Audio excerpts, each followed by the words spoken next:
En 1995, après 22 ans de mariage, Camilla Parker Bowles et son ex-mari Andrew, dont elle porte le nom, avaient décidé de se séparer. Mais quelles sont les relations entre la reine consort et le père de ses enfants aujourd'hui?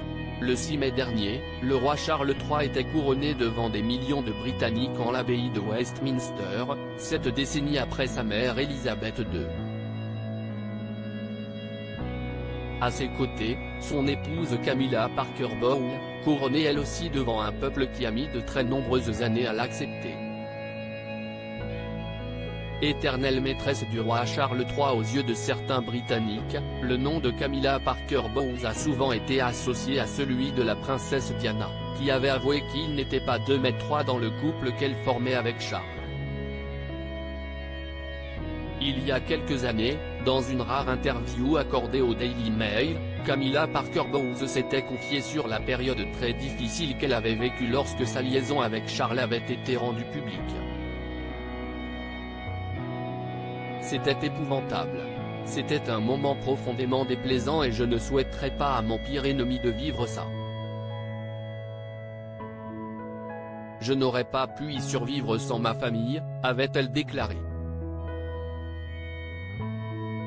Camilla Parker Bowles, toujours très proche de son ex-mari avant d'épouser Charles, lors d'une cérémonie très discrète en 2005, Camilla Parker Bowles avait passé plus de 2 décennies de sa vie avec son premier mari, Andrew Parker Bowles. Ensemble, ils ont eu 2 enfants, Thomas et Laura, âgés aujourd'hui de 48 et 45 ans. Malgré leur divorce en 1995, après 22 ans de mariage, Camilla Parker Bowles et son ex-mari ont toujours tenu à garder de bonnes relations.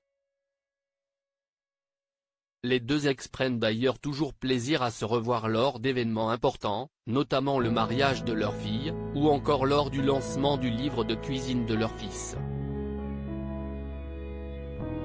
Andrew Parker Bowles, qui était bien sûr invité au couronnement de Charles et Camilla en mai dernier, faisait également partie des convives en 2005, lors de leur mariage en comité très restreint.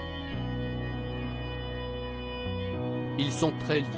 Il lui rend souvent service. Ils déjeunent très souvent ensemble. Il a toujours été le co-conspirateur de Camilla, avait confié un ami à The Time. C'est ce qui s'appelle un divorce réussi.